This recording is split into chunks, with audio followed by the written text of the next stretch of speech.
Hi, today I want to read a new book.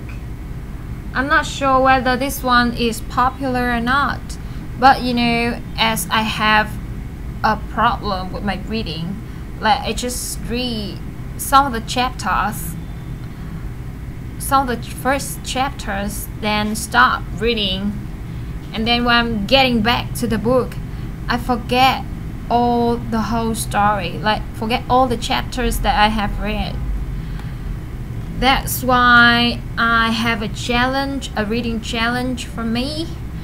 Today, I will try my best to read all this book on YouTube. It's called Cockeyed, a Memo by Knighton. I will read the summary first.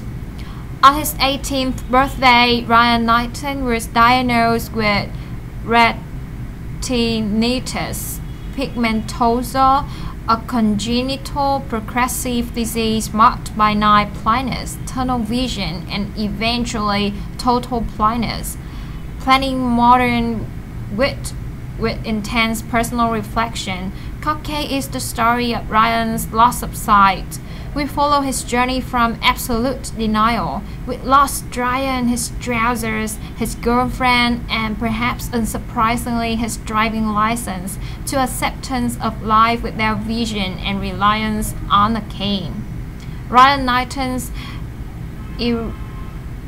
irreverent memoir makes us discover our surroundings afresh and reminds us that even the most ordinary things have extraordinary and precious qualities.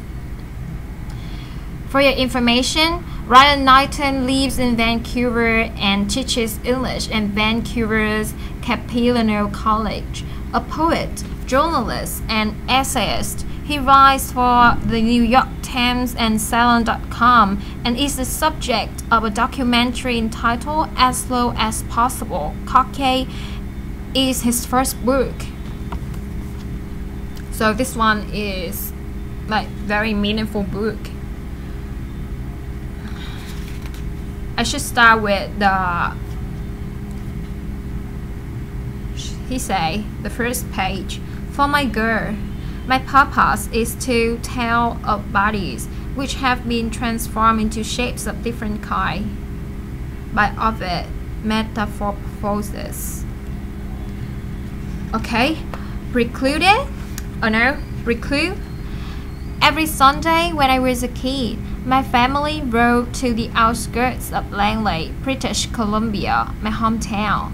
My grandparents worked a hobby farm there, just this side of the US border. My uncle and his girlfriend would show up too, even my great-grandparents, who arrived at pushcart speed in their immaculate Parisian. Our Sunday dinners at the farm were the best of planned British fare. Yorkshire pudding, whipped potatoes and gravy, roast beef, the works, and I loved every mouthful, every taste of those days. The farm was everything my two brothers, sister, and I could have wanted. Pellet guns, cow shit, electric fences, horses, and a dying Toyota pickup we abused at high speeds around the back acreage. Driving always devolved into spinning donuts in the tall grass while my siblings clung to the roof and tailgate. When I was in my early teens, my Uncle Brad was somewhat of a hero to me. He had long hair and a 1980s anthem rock mustache. He stood 6'6", drove an orange souped-up Cherry Nova, and stockpile pawn mags under his bed like cords of firewood. What more could a boy admire? I didn't notice that he bummed around until he was 30, only that he gave me an acoustic guitar when I was 12. My uncle would also play bass in a band called, wait for it, Bender. My Uncle Brad, novel rhyming Brad, doing rock duty with Bender. He is a man who refused to age. That resistance is what I grew to admire most. He did not go too gentle into a good benefits package of practical footwear. Because I admire him so much, it is done even more the night he mocked a sprouting oddity in my face. I was at a cruel threshold in puberty. I wanted to be seen more as a body than a kid, unequal of sorts, and therefore I wanted, more than anything, to be cool in Brett's eyes. I needed to be, I don't know, better worthy. The entire family sat around the dining table, digging in. I had a mouthful of perversely bitter Brussels sprouts when my uncle made a face at me, a stupid, pale look with a cartoony tone to match. It's hard to be seen as a potential roadie when your hero teases you like the 5-year-old he still takes you for. "Ah," he said. "On the pirates' day and probably storm, you be mocking me with that face of yours? Why that look off your face? I do it with me for 10. He pulled his left hand up his long shirt sleeve. Only his fork poked out, stuck on the end. A thin piece of ham flopped about as his gesture.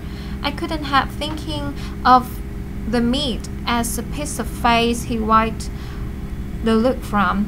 The idea made me want to laugh more than the sprouts.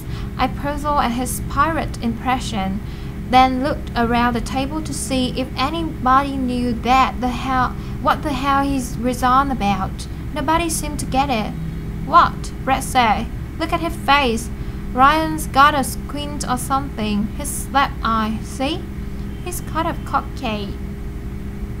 Everybody swore their gazes my way and stare. My mother was the first to agree, making the "oh yeah" noise of concerned recognition. Someone mused that the Brussels sprouts caused my new look, and someone else said I got winking half right.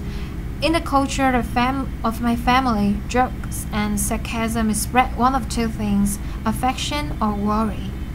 I excused myself from the table and tried not to run to the bathroom, but ran anyway. It was true that what Uncle Brad had said. My left eye squinted back at me from the mirror. Its top eyelid dropped lower than the right one, relaxed and half-drawn, sleepy and inert. I forced it open, pulling my face back into balance, but then I reposed to my normal feeling of expression. The left lid dropped down again. I must have worked at writing it for a good 15 minutes before my mother knocked me on the bedroom door. She asked to have a look. Nothing hurt as planned, and nothing seemed out of focus either. I couldn't even feel myself squinting. Ma said she made an appointment with the eye doctor and reassured me that it was probably nothing. Ma's side of the family have grimpy weak eyes. I already were cork bottle lenses. They probably needed upgrading to binocular, that was all. Since nothing else could be said or done, we returned to Sunday dinner. Its usual rumbles carry on, but I felt a little freaked. My uncle winked at me to make amends for his pirate joke. Then my little brother Rory went about how Ryan gets everything and how, if I had a squint, he should be allowed to have one too. Ma took me to the eye doctor the following week. My new prescription didn't curb the cockeyed look, though, and the doctor couldn't detect any further trouble. Not to worry, he said. Maybe I had a muscle spasm. That good passed. The matter was set aside and soon forgotten. To balance my face, I adopted a sleepier, half-lidded look. The camouflage worked. Nobody seemed to mind the change, but I did, and my squint persisted, always there, as if trying to focus through a problem I couldn't see. Not yet. Okay, I should end here, and I will read Chapter 1, Heavy Mental Diagnosis, later, hopefully next week. Thanks for watching.